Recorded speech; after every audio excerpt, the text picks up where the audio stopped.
আজকে দীর্ঘ 3 মাস পরে আমি একটা বেতন পাইছি। তো ভাবলাম যে আজকে বেতনের ভিডিওটা আপনারা সবাইকে দেখাই।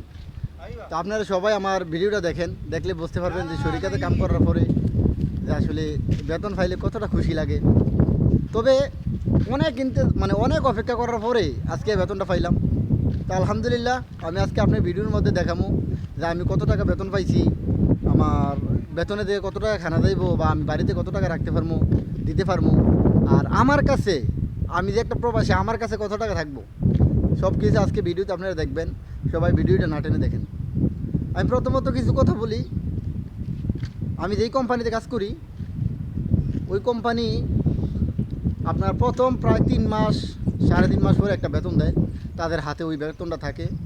তো জানি না, আল্লাহ ভালো জানে ওই বেতনটা আসলে পাই কি না, সবই আল্লাহর হাতে। তো অনেক পরিশ্রম করছি কোম্পানিতে, বিভিন্ন কাজ করছি। কোম্পানির মুদির যখন যেন পাঠাইছে তখন ওই জায়গায় যেয়ে কাজ করছি। মানে আপনারা হয়তো দেখছেন আমার অন্য ভিডিওতে যে কত পরিশ্রম করছি। বলকের কাছ থেকে শুরু কইরা, আপনার এক কথা বলতে রাজমিস্ত্রির কাছ থেকে শুরু কইরা রাজমিস্ত্রি ব্রিথিং সব কাজ করছি।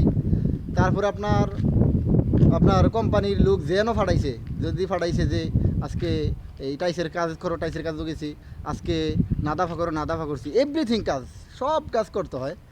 তো আসলে বিদেশ যখন আমরা কাজ করি, মানে টাইম টু টাইম ডিউটিটা আপনার করতে হইব। আর আপনারা দেখছেন আমি অনেক ভিডিওতে দিয়েছি যে আসলে যেই গরম আর সেই সূর্যের তাপ, অনেক অনেক কষ্ট করি। কিন্তু 3 মাস পরে আজকে যখন বেতনটা পাইছি, আমি আপনাদেরকে বেতনটা দেখাবো যে আমি আসলে এক মাসে কত টাকা পাই।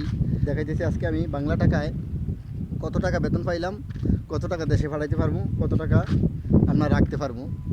তো সবাই ভিডিওটা না টেনে সম্পূর্ণ দেখেন, ইনশাল্লাহ আপনারা বুঝতে পারবেন।